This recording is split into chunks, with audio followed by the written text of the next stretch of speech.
It is my pleasure to introduce Dr. Foianini. Dr. Foianini is a world-recognized general surgeon that brings a unique perspective to trauma care, given his practice as a military surgeon both here in the United States as well as in Heidelberg, Germany. After serving in Germany, he returned to his home in Santa Cruz, Bolivia, where he served as the medical director at Clinica Foianini, as well as continuing his involvement in trauma care. He has played a fundamental role in the Bolivian Trauma Initiative through piloting a trauma registry program and hospital capacity assessment project in Santa Cruz. Throughout Bolivia, he has helped expand course offerings of advanced trauma life support and pre-hospital trauma life support, as well as work with Bolivia's mayor and governor offices regarding improvements in hospital care and disaster and trauma planning. Thank you so much for being here. All right, great. Thank you for inviting me to talk. I'm going to be speaking today a little bit about my introductory experience into the world of global health as a visiting surgeon at Hawassa University Referral Hospital. A little bit about my background. I'm trained in trauma and critical care surgery, practiced at Grady, our urban level 1 trauma center for a number of years, and now I do general and acute care surgery with Emory. A little bit of a disclaimer before we get too far into this. I am a very much a newcomer into the world of global health. I'm going to be talking about my first trip abroad doing this kind of work. I'm by no means an expert, and a lot of the things that I talk about during this talk are going to be geared more towards people that are being introduced to global health for the first time right now. A lot of what I talk about is going to be very much old news for people that have a lot of experience in this area. So that's my disclaimer. My experience in global health was through Operation Giving Back with the American College of Surgeons. We went to Hawassa University Referral Hospital in Ethiopia as part of this project, and what I want to talk about today is kind of what I learned as a first timer going through this process. In particular, I want to talk a little bit about things that I sort of realized as I was there that I did not anticipate when I set out on the trip.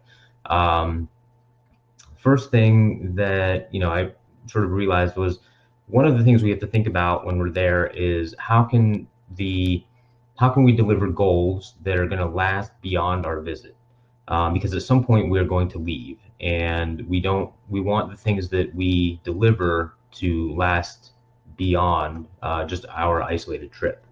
And in order to do that, we need to create self-sustaining programs where we go. Now, my rotation in Hawassa was 3 weeks long. The program is designed to have a U.S. surgeon at Hawassa on a continuous basis, and we rotate out every 2 to 4 weeks for about a 3-year period. One of the reasons for doing that is so that we have a constant presence there, and that changes that we implement, if we have a constant presence there, then we can encourage the continuous use of those programs. One of the things I realized is that a overlap with the incoming and outgoing teams in a structure like this is really important, so that you can have a debriefing session and the outgoing team can tell the incoming team, what they did, what barriers they came up against, and what areas that the incoming team needs to focus on in order to encourage continued engagement of the program. The first thing that we focus on when we go there is we do a needs assessment. And in the needs assessment, the key thing that I realized is you need to be flexible. What I mean by that is the reasons that you initially set out to go on trips like this may not actually be the reasons that you're there. The things that you think you're going to go there to help with may not actually be the things that the local system needs help with. And so you need to be able to pivot your objectives and tailor them more to what the local environment needs. To do that, you really need to have a good understanding of local perspectives. You need to talk to the people in the community, understand why things are done the way they are. And I do want to highlight kind of one experience that really brought this to the forefront for me. It was when we were doing our trauma ATLS course that I'll talk about in just a second. Things that we think about is how can we make an impact? We have different areas where we can impact change. We can bring new clinical and technical skills to the environment. We can affect patient care directly, or we can focus more on systems improvement and education. I think these last two areas are places where we can make lasting changes and where we can make changes self-sustaining. So when talking about trauma education, when I was in Hawassa, we put on a couple of courses, Advanced Trauma Life Support and the Trauma Evaluation and Management course. And what I quickly learned is that the surgeons in the area have a very solid knowledge base of how to do trauma. They know how to do trauma, they know how to do it well, but in speaking with them, they have a very hard time putting their knowledge into practice. And so I work with them a little bit to try to figure out why that was and to try to come up with solutions that would allow them to put their existing knowledge into practice. And the thing that really stood out in my mind was when running through trauma scenarios with them, it was the organization and the structure behind their trauma resuscitations, which was the main barrier. If you think about a standard US-based trauma bay in the emergency department, you see it on the left here. It's very clean, very organized. There's a lot of space, and it allows the trauma resuscitation to be approached in a very organized fashion. On the right side of the screen is the sort of trauma triage area at Hawassa. It's hard to approach a patient in an organized fashion because a lot of the equipment is sort of strewn about the room, who is doing what at any given time. It's hard to keep track of that. And so they just didn't have the appropriate space to run the trauma resuscitation in. They knew how to run it, but they just couldn't do it because they didn't have the right space to do it in. So what we did was we took a standard trauma resuscitation bay floor plan on the right. We identified an underutilized space in their emergency department, and we essentially turned that into a new trauma bay for them. We organized it. We put their equipment into that room and set it up in an organized fashion so that it was readily identifiable and easily found. And this really helped to organize their approach to trauma and help to give them a systematic approach to how they run traumas. Because a big part of trauma management is having an organized approach. Trauma is heavily organized, it's very protocol driven, and at the end of the day, you need a space to do it in. The next step for this project, in order to make it sustainable, is to try to use simulation as a way to help them achieve these goals. Running simulated trauma scenarios once or twice a week in an effort to practice their ATLS protocols in an effort to reinforce the organized approach to trauma. The next area of focus for us was in education on ultrasound use. We put on courses in the use of FAST, the focused assessment with sonography for trauma ultrasound. And what I did was I went out and I found one of their ER physicians who was actually very facile with the ultrasound.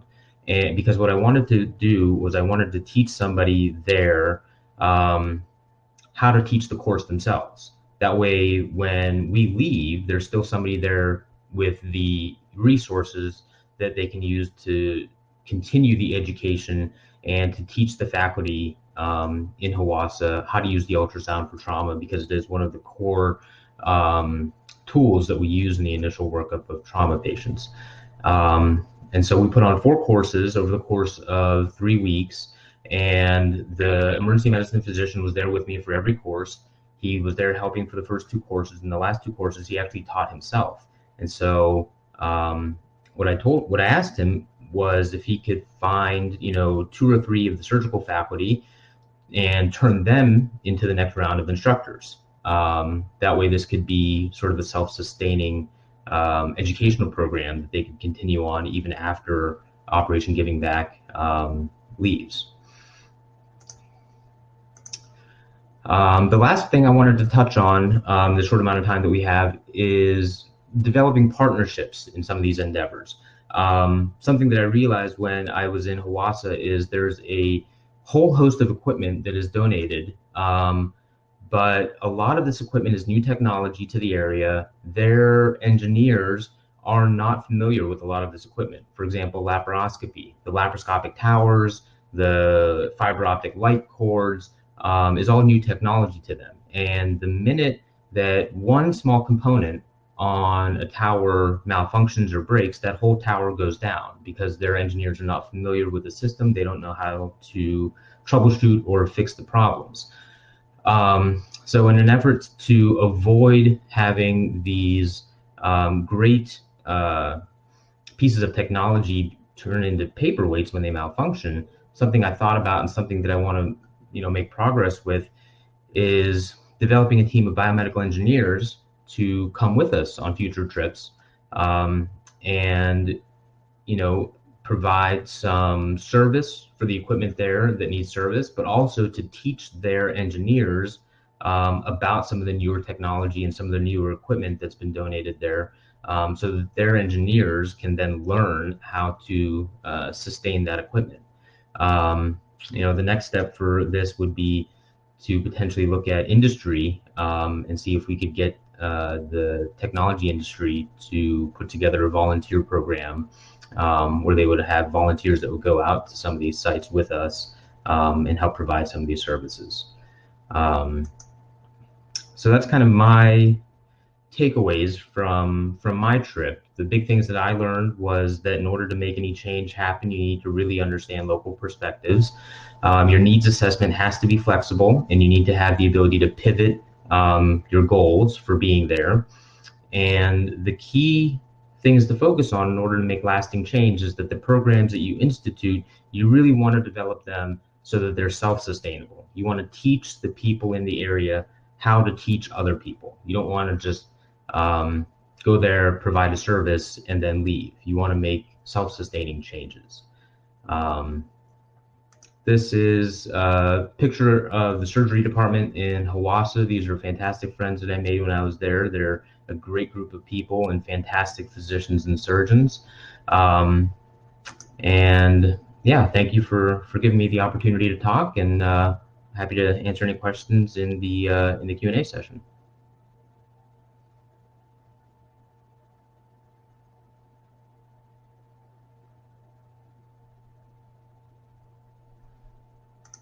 It is my pleasure to introduce Dr. Foianini.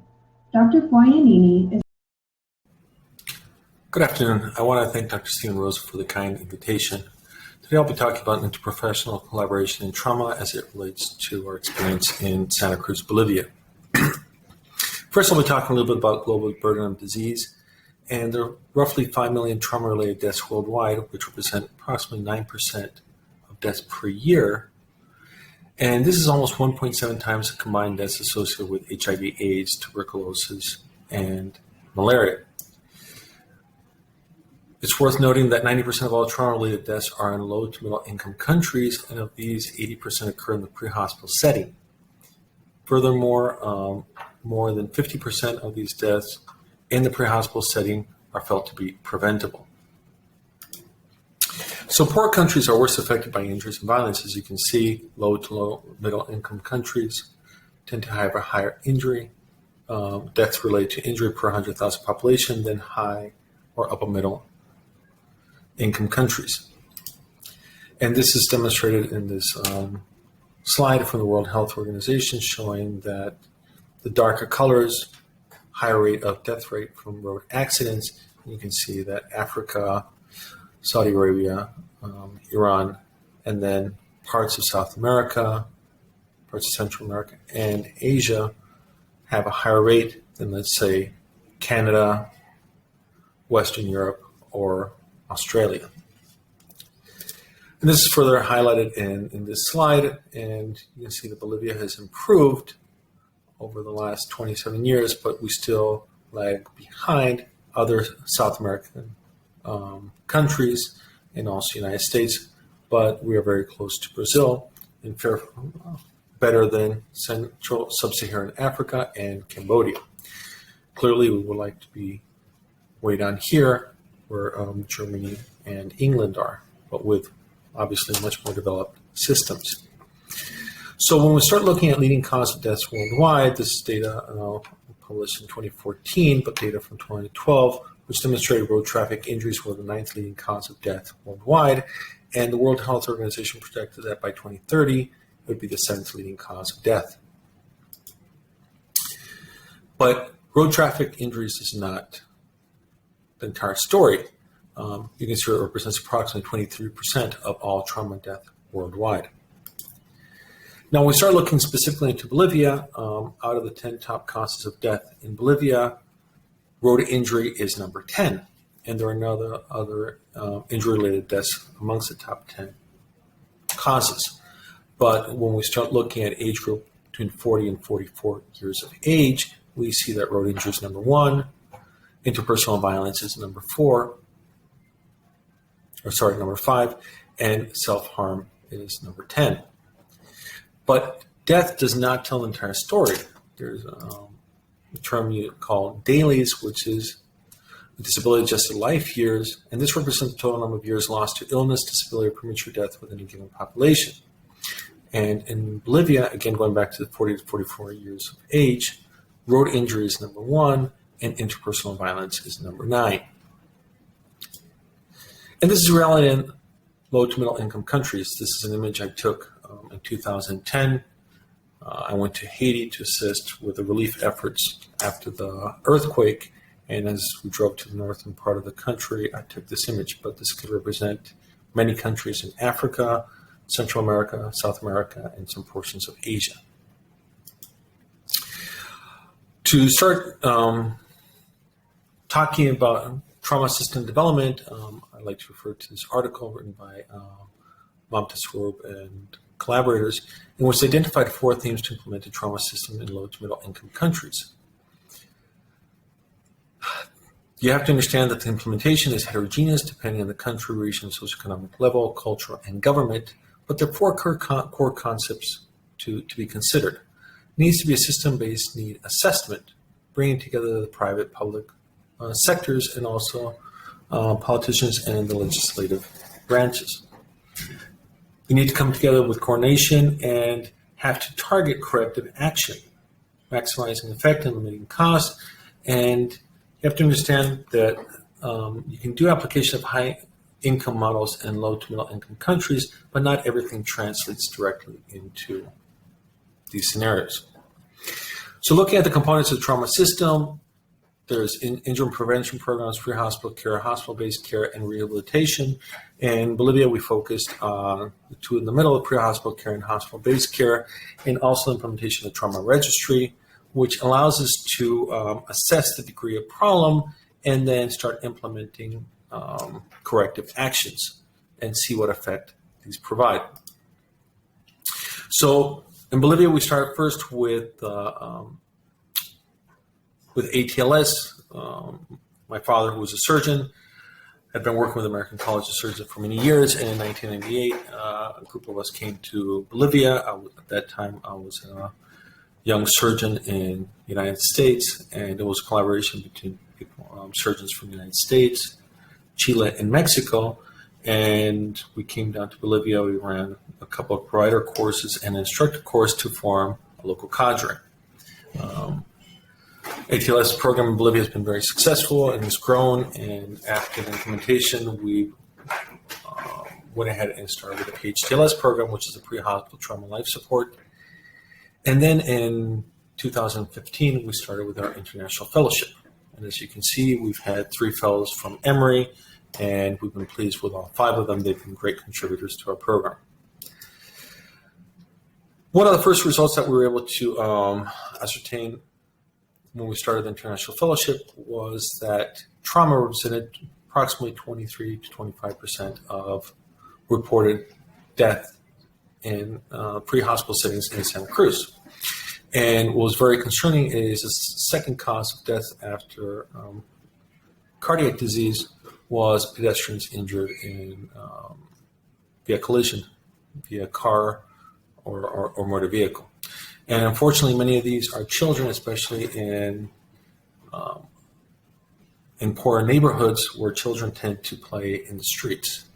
So this was brought up to the attention of the local authorities and started talking about development of parks, trying to get the children out of the streets, and improving stop signs and traffic systems. The other thing that we were able to note was that the majority of people that arrive to the emergency room don't come by ambulance. Actually, people who arrive under 1 hour from the time of injury, approximately 10% came by ambulance, and about 20% if they arrived after 1 hour. But the vast majority came in by privately owned vehicles, taxi cabs, or public transportation. So when we started the registry and started showing some of these numbers to the interested parties, this generated a lot of enthusiasm, also from government officials, hospital administrators, physicians, nurses, and from the ambulance services. I'd like to highlight that there are no formal paramedics in Bolivia. Actually, physicians tend to ride within the ambulance with rather limited training. And all these stakeholders started to push for trauma system development. So going from the pre-hospital system, talked about PHTLS, and there's some evidence that PHTLS will decrease mortality in the pre-hospital setting. These are numbers published by Charlie Mock from a study done in Monterrey, Mexico, where they diminished mortality from 8.2 to 4.7 in people who received care via the ambulance service in that city. In Bolivia, jointly through the international fellows and with providers in the United States, we started a layperson first responder course based on Montessori's course in Chicago. Also started modifying legislation, working with the state government, again with assistance and supervision from people from the United States. Helped the local government create a single number and started working with a dispatch center that had real-time geopositioning for the ambulances, educating dispatchers and development of algorithms and protocols, and started to integrate the private and public ambulance services within this unified system. Furthermore, teaching the dispatchers that not all hospitals are created equal, and some have more capacities for taking care of injured or severely injured patients. Within the hospital care, we developed, like I mentioned, ATLS back in 1998. It's been extremely successful in Bolivia. Actually, right before the pandemic, we were running 26 courses per year nationwide. And kind of put it in comparison, Brazil, which is the largest ATLS program in Latin America, runs 150 courses roughly, but their population is 20 times ours. So they're running about 6 times the number of courses we are, but they're 20 times bigger by population. Also looked at Essential Trauma courses, a Pan American Trauma Society course, which looks at pre-hospital and hospital care. And the advantage is that its fee structures are much more affordable than ATLS. Then as far as training surgeons who don't typically see trauma and don't have trauma expertise, courses like ACID and ADAM from the American College of Surgeons, the STC, and the Stresa Quirúrgica and Traumas, the last one being Pan American Trauma Society course. And these are surgical skill courses, and the idea is to present cases and start having people think about how you manage severely injured patients. Since trauma is a team sport, necessity to start looking at nursing courses and ATCN, which is derived from ATLS, and it's a nursing course, and also Pan American Trauma Society has their own nursing course, which is putting up. I've been teaching for years, but now it's being formalized with a manual. Also working on formal training, coordinating physicians going to trauma centers in Brazil and Colombia, which are much more accessible than obtaining formal training in the United States. And eventually looking at long-term development of trauma centers. But first you have to get the human resources up and running. So lessons learned. We've started off with the trauma registry from the Pan American Trauma Society. We had some issues with that and eventually developed our own trauma system or trauma registry with collaboration from international experts. We feel that education through abbreviated courses is fundamental to improve trauma courses, like I mentioned, ATLS, PHLS, ATCN, ATOM, and ACIT. International rotations formal training is an essential component of the development of a robust trauma system, but that does take time and resources, and that is a long-term goal for us. Expertise from international coverage is essential in the development of an adequate pre-hospital system. Since we don't have formal paramedic training, we need to go ahead and work with our international friends to help assist us to develop these courses and to make sure that we follow the correct paths. Continued calibration is required to implement changes, and creating trauma initiatives has led to local awareness and buy-in by state officials. And really, if state officials and politicians don't buy into what you're trying to do, the chances of having success in the long term, I think, are limited. Thank you for your attention. I'm happy to answer any questions. Thank you. It is my pleasure to introduce Mr. Nigel Rossiter. Mr. Rossiter is a trauma and orthopedic surgeon who has done tremendous work worldwide. He has served as the clinical lead for trauma and major incidents and previous clinical director at the Basingstoke and North Hampshire Hospital, worked in the British Army as a trauma orthopedic surgeon, and has acted as past president of the Orthopaedic Trauma Society and chair of the trustees of the Primary Trauma Care Foundation in the UK. He currently also works with the G4 Alliance for the United Nations and with the World Health Organization, and has been awarded on multiple occasions for excellence in both teaching and in the field of medicine. Notably, Mr. Rossiter was the coordinator for primary trauma care education in Uganda and a trustee of the Primary Trauma Care Foundation and founder of a medical charity link of Basingstoke with Hoima Hospital in Uganda. Thank you so much for being here. My name's Nigel Rossiter. I'm a trauma orthopaedic surgeon from the UK. And I also happen to be the chair of the Primary Trauma Care Foundation, but I'll talk to you a little bit about that shortly. I'm going to give you a bit of an overview of the problem with trauma around the world, or what I sometimes get chastised for calling the forgotten pandemic, because as you will see, it really is the big issue around the world.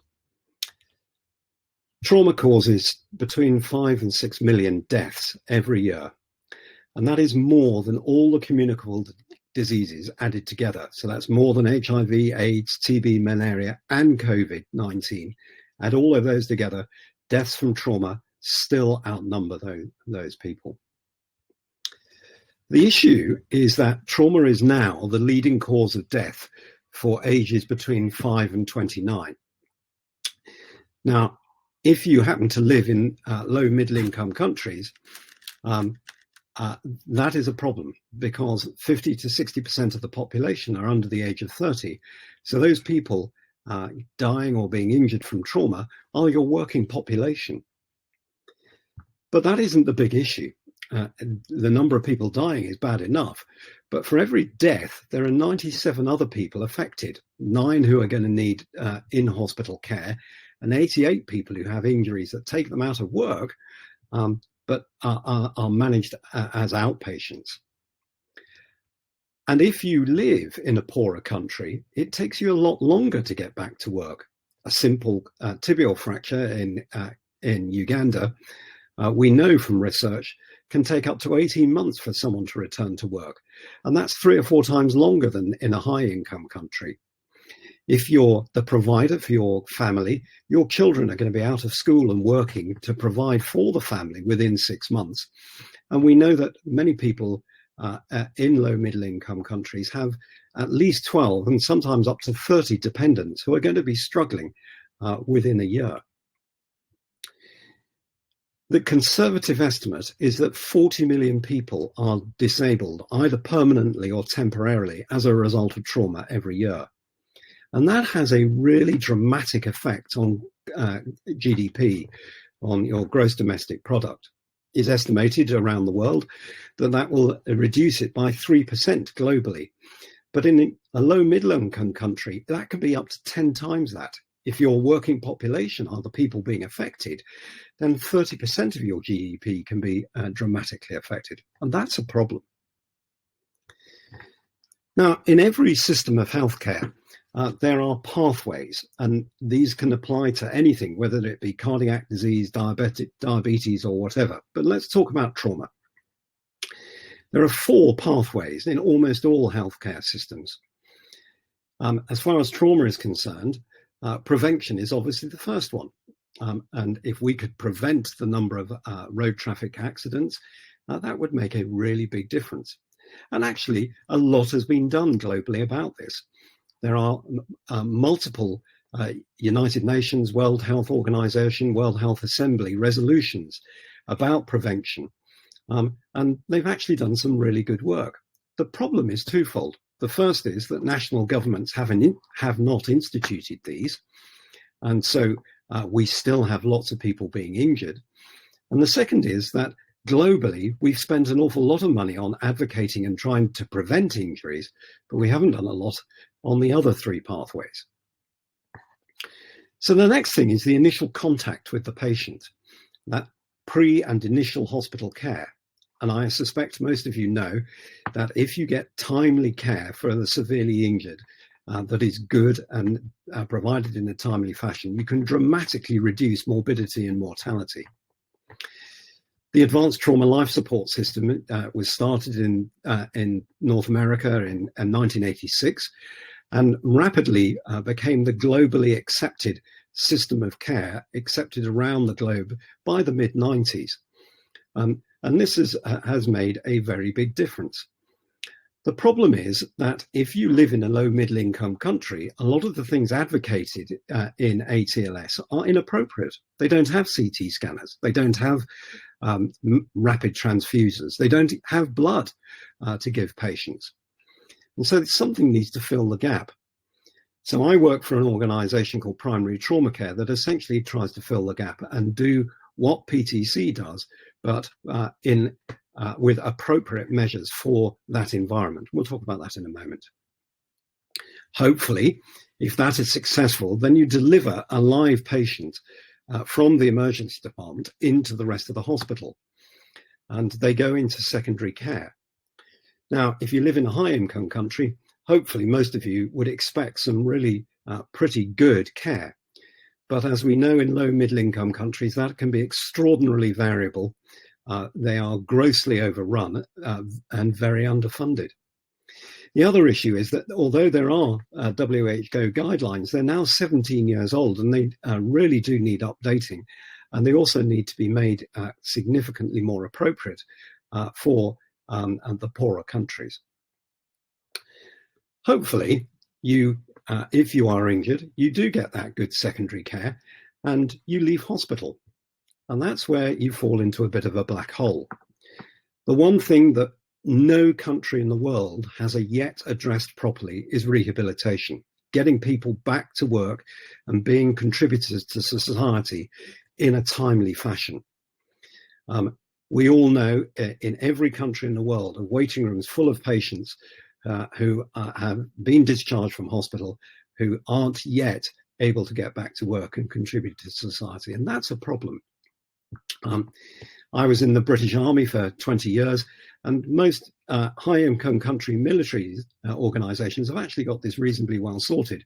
But that unfortunately has not spilled over into civilian life. And it doesn't matter whether you're in in the United States or the United Kingdom. It is still a problem. We know that the vast majority of trauma-related deaths and injuries occur on the road.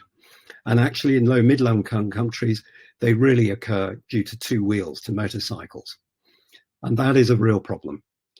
There's very little legislation around your ability to ride a motorcycle and passing a test to be able to ride it safely. There's very little legislation around the safety, the numbers on the motorcycle at all. And so images like this are only too common. They're cheap, they're easy to get around, they're easy ways of transport, but they are a problem. But it's not just motorcycles. We know that there is a big problem with the understanding of the laws of the use of the road, and when you can, who has priority at junctions, when you can overtake, and the safety within vehicles. And this all needs to be addressed. But it's not just low middle income countries. If you look at the incidence of pelvic and acetabular fractures in North America as compared to Europe, there's a tenfold difference. And it's largely due to vehicles leaving busy roads, your interstates, your highways, coming off at junctions, not slowing down and causing T-bone accidents at the junctions. In Europe, almost every major road, you come off and you join what we call a roundabout, or in North America, a circle. And you have to slow down. These save lives. So you have your injury, and in a low middle income country, you would hopefully then get your first exposure to healthcare. And you need good, timely healthcare. And we know ATLS works, but unfortunately, as I said, it's inappropriate in low middle income countries.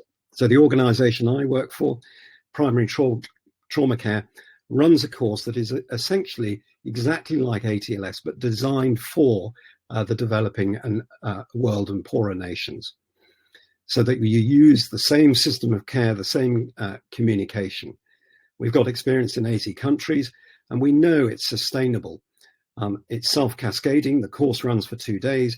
During those 2 days, about 10 to 12 people are selected to be instructors. They're taught how to teach the course on day 3, and day 4 and day 5, we run the course again with those new instructors teaching another group of candidates with you sitting in the background to make sure they stay on track. And so it cascades out using locally available equipment. So you hopefully deliver that live patient into the hospital. But we know that the hospitals in the poorer countries are overcrowded. There's problems with hygiene. There's problems with the kit and equipment that's available. And even if they do get their good surgery, they may not get good nutrition to help them recover. And there's significant problems with infection. And all of these need to be addressed. So I now work with the G4 Alliance that I think you've heard quite a bit about over the last day, and probably will hear more about tomorrow, which is an organization advocating for surgical care, obstetric care, trauma care, and good anesthesia, with the objective of having a global, good, available, accessible, acceptable, and good quality care by within the next 10 years. So the most effective cure of a disease is to prevent it. And there's actually quite a lot of good work that's been done about this, but we need to get governments to action that. But we then need to concentrate on everything else so that we look after the patients, we give them good medical care, but having had that medical care, they then get really, really intensive and good rehab so that they can become contributors to society again as soon as possible, and allow their children to get back to school, their dependents to get back to what they want to do, and for that injured person to get back to some form or as close to normality as possible. Thank you very much. Dr. Patel was an acute and critical care, trauma, and emergency and elective general surgeon at Emory from 2016 to 2018, prior to transitioning to Emory St. Joseph's Hospital, where he is now working as an acute and critical care surgeon.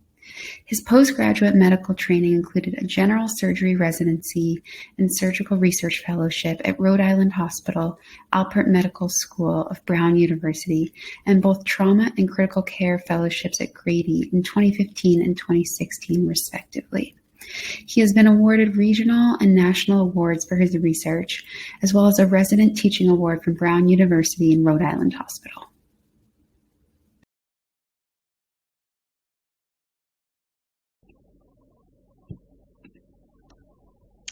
Thank you to all three of our incredibly engaging speakers. That was so incredibly informative for all of us. And so I'm going to open it up now for our live Q&A. So anyone listening, feel free to type your questions in the chat. There's one here for Dr. Foianini.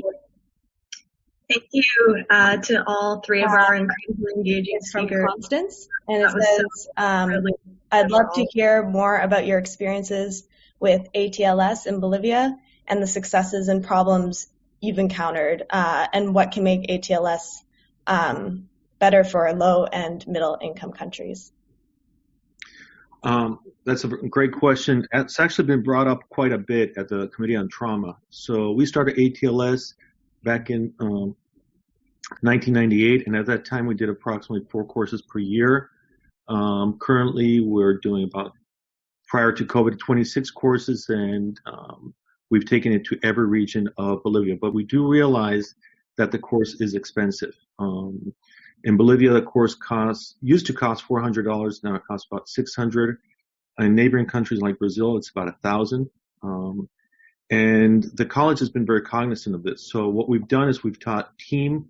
Dr. Patel brought that up, as trauma evaluation and management. I know that the PTC course was taught once in Bolivia, actually in Santa Cruz, and a couple of my instructors participated. I wasn't informed of the course. I would have loved to see it and get more information. Currently, I'm working on a course with the Pan American Trauma Society, which is called Essential Trauma Course, and it has to do with pre-hospital and hospital care. So it combines ATLS with PHTLS in a sense, but the intent is for environments where they have limitations in local resources, and also the course has to be much more affordable. So ATLS has been successful. It does serve a purpose, but we have to find more accessible courses for some of these communities so we can start training trauma appropriately. Team is an option, but I think PTC or the Essential Trauma course from the Pan American would be important to also combine within the programs, local programs. Mr. Rossiter, you talked a lot about rehabilitation and how important that is after trauma care. I'd love to hear a little more of the details of what that looks like, especially in some of these military organizations that you say have it down a little bit better than the rest of the world. Sure. Yeah, so there isn't a single country in the world that has got rehabilitation sorted. It's as bad in North America as it is in England, as it is in Bolivia, or wherever else. If we want to get one thing right, if your government is going to spend money on something, it's probably worth spending money on getting the injured back to some sort of contribution to society than it is to anything else. It's money well spent, and it's relatively cheap money. How does it work in the British military? And I know it's the same in the US, as I was in the British military for 20 years. I worked and served in the US military for 2 of those years. Injured service personnel are admitted to an intensive rehabilitation place where they undergo really, really intensive rehab for a minimum of 6 weeks and often up to 2 years. If they're felt to be their rehab is going to get them back to military service. So you're getting physiotherapy, occupational therapy, everything else that you need, 6 to 8 hours a day, at least 5 days a week. And I don't know what it's like in many other countries, but in Britain, they might get 20 minutes of physical therapy every 2 or 3 weeks if they're lucky. And I call that fanning their umbilicus with a textbook. I mean, that's just a waste of time. They may as well just put them out to pasture. People have to be worked hard to be able, they want to get back to work. They need the input early on. And we know there's very good evidence that if you put the input in intensively early on, it reaps dividends because people get back to work quicker, pain is less, the use of analgesia is less. North America has got a gigantic opiate problem at the moment. That would go with good rehabilitation. I'll just go quickly back to Esteban's point about ATLS. You're absolutely right. There are lots and lots of different courses around the world. What you really want is everyone to do the same system of care and use the same system of communication. And it doesn't matter what course you use, but you need to have something that is appropriate for the environment you're in. And unfortunately, ATLS is inappropriate for the vast majority of low and middle income countries. They don't have CT scanners. They don't have rapid transfusion. They don't have blood. You know, I've spent 20 years working in Uganda. You don't get blood when you're knocked down on the road in Uganda. In Britain, if you're knocked down on the road, the ambulances carry blood. You know, that definitely doesn't happen in low middle income countries. So that's why primary trauma care is essentially ATLS designed for low middle income countries. It's exactly the same system, exactly the same language, but it's free.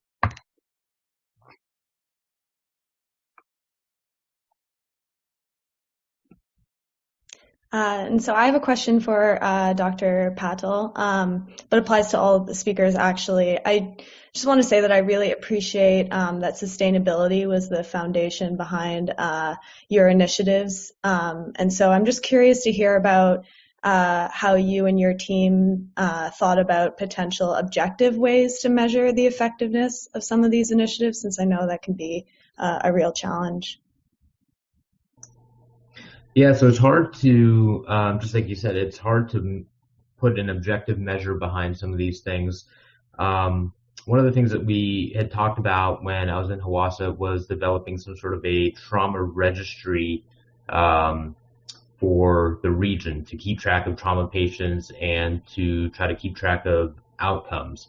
We identified several challenges with that. There is not a great system in place right now to keep track of existing patients in the hospital. And so that's one of the things that we need to help them work on. And once we achieve that, then I think we can start tracking trauma patients as they come in to the hospital.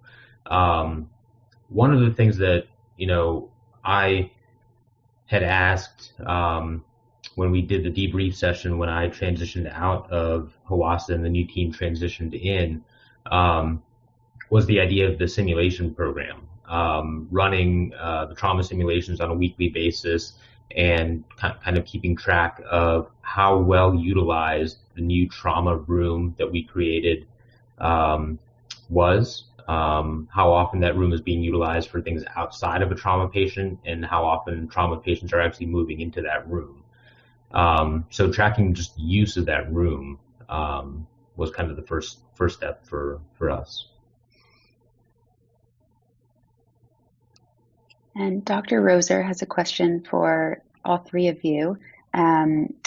What is the role of academic institutions in high-resource areas and in low-resource areas? Can I jump in there? Because Steve's question actually is very similar to your excellent question, Alex. One of the really big issues in all trauma care all over the world, and it's not just in low and middle income countries, is we have very, very poor outcome measures. So even ATLS, that everyone accepts is the correct way to talk and manage the initial contact with the patient, has no good outcome measures attached to it. So we all think it's great, but there's no good research out there, quantitatively or qualitatively, showing that is the right thing to do.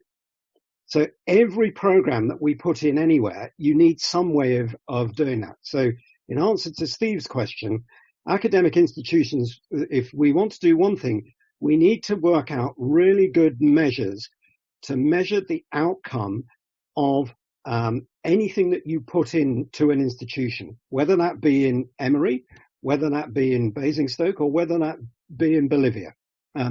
It needs to be appropriate for the place, but we need to have a worldwide agreed way of measuring what we do so that we can then change and modify to make things better. And that is a real problem. It doesn't exist at the moment. And that's something I've been working on for at least 5 years, and quite a lot of other academics around the world are trying to work on.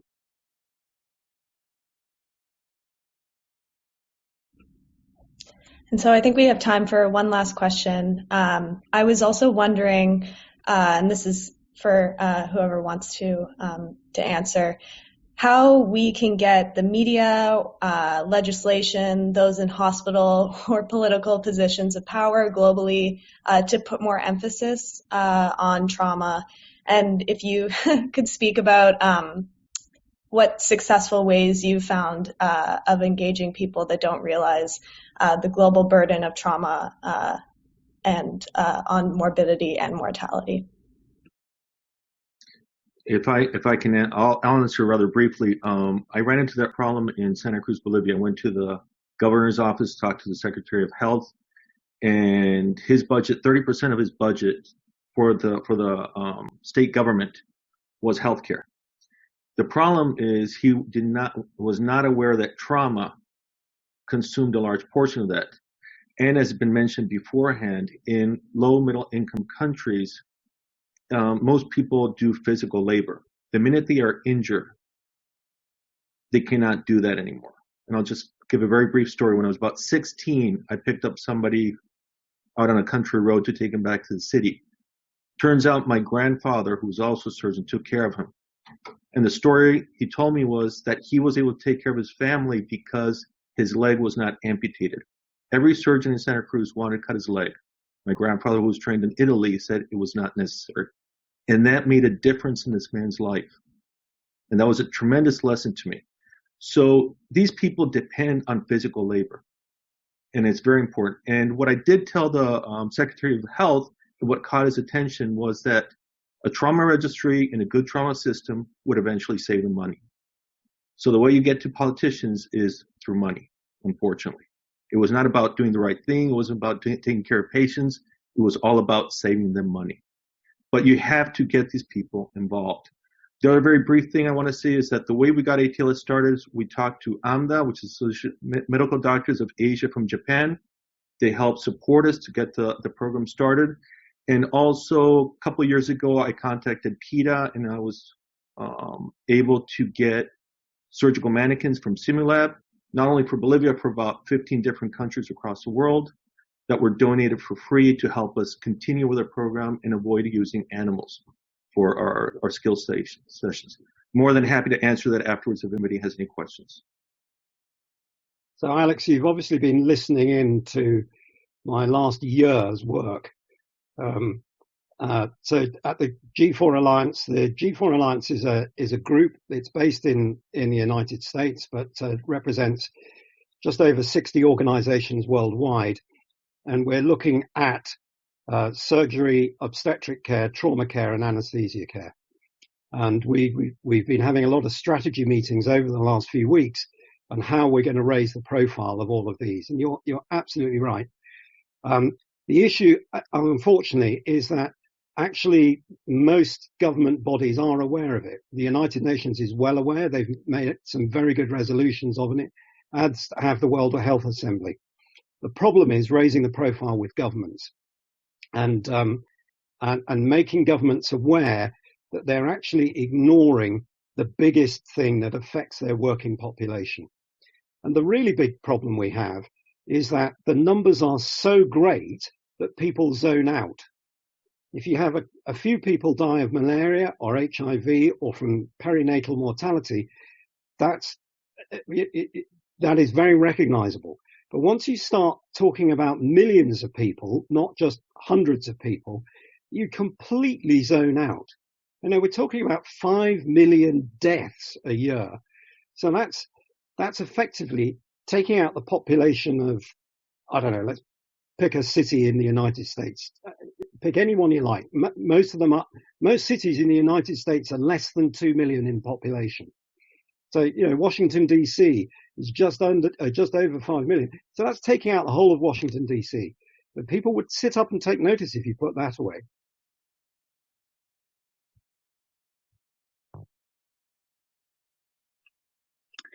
I think that is all of the questions in the chat as well. So I just wanted to thank the three of you again for being here and giving such great presentations.